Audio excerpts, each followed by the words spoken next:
When people hear the term angels and demons, they may think of them from a religious point of view, such as in Christianity. However, variations of angels and demons are in every religion and culture. They may go by different names, but they are often a vital part of that religious belief and culture.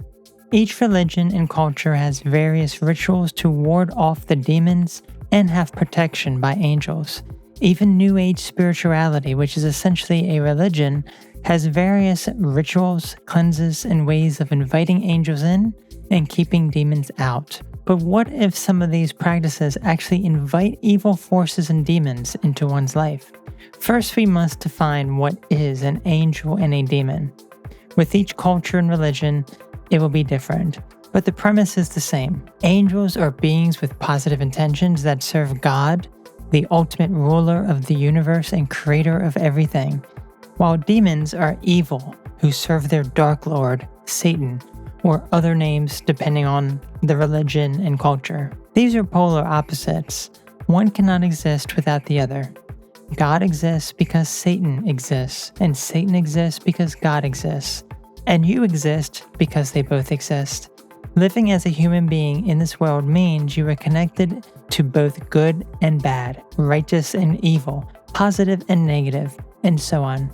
You cannot turn a blind eye to the bad, hoping to improve your life, nor can you look at the world as just negative, without experiencing the joys of existence and life. Both exist for the same reason, to make you appreciate life and learn from it. With that being said, what are these angels and demons and the influence they have over your life? Can people be possessed by these entities?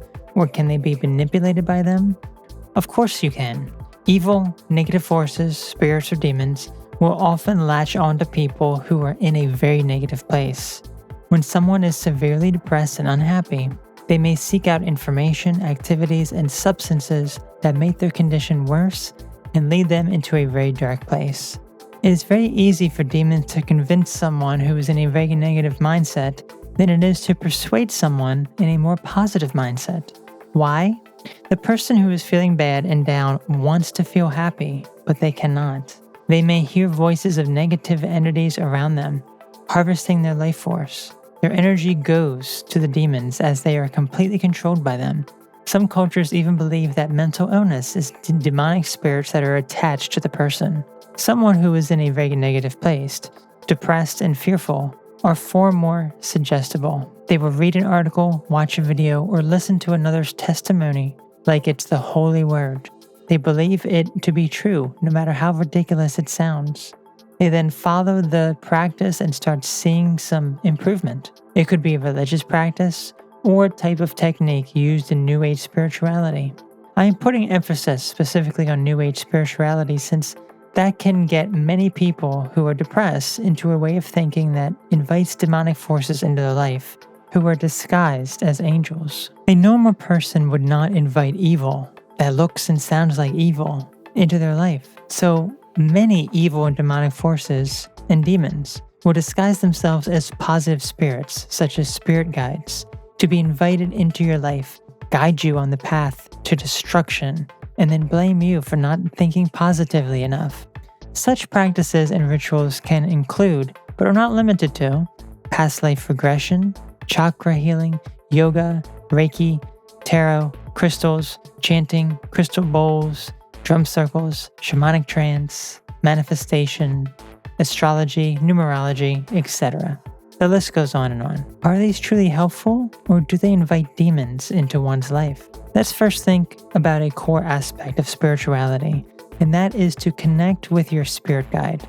This guide is supposed to be a guardian angel that watches and protects you. But what if it is nothing more than a demon in disguise? Surely there are angels and positive forces that watch over you, but there are also evil ones watching you, every action that you take, and will mimic the positive forces to trick you into thinking they are for your greater good. You invite them in because you think they are good. You go down the rabbit hole of spirituality and embrace everything, not realizing that your physical, mental, and spiritual health are starting to decline. Unexpected pains and injuries start occurring. Family and friends suddenly die or disappear from your life. Bad luck sweeps over you. Finances ruined. mental health in disarray. And what do? You think you are not practicing enough or thinking positively enough. So you go deeper into spirituality as you begin to waste away. The moment you turn away from spiritual practice or towards a religion, these spirit guides and guardian angels start showing their true colors. That is when your life may fall apart as they are in an uproar about you disobeying them. A truly loving and divine spirit would never do this. So if you have encountered any negative things happen when doing any of these practices, then you must stop immediately and reevaluate your entire way of life and what you thought to be true. The problem is that you will not notice problems right away. The demons are clever and will not allow you to slip into ill health immediately. Rather, you will notice it after many years. And when it happens, you will blame yourself. And the guides will claim it's to show you something or have you heal and learn.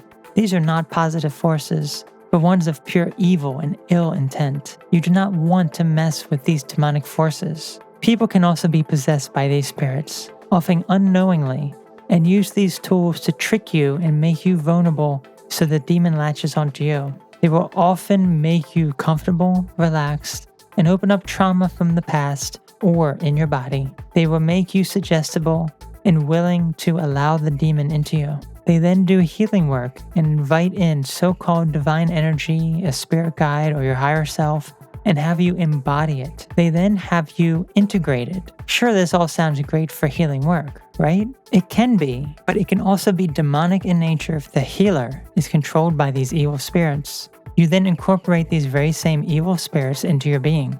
You may feel good initially, but over time you will notice unexpected things happen to you.